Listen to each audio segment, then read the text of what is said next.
protections and allows you to speed up the sales cycle for consultancy work or initial workshops.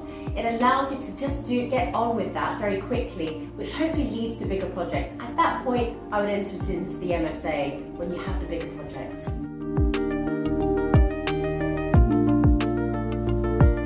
So why use a letter of agreement?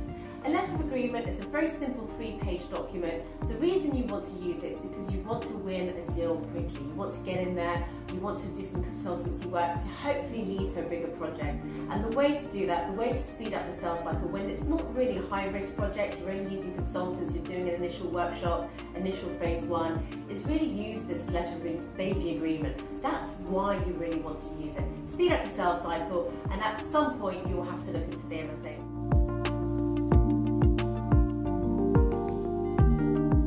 Write a letter of agreement when the parties have come together and understand how they're going to scope the services, and then you build in your contractual offering.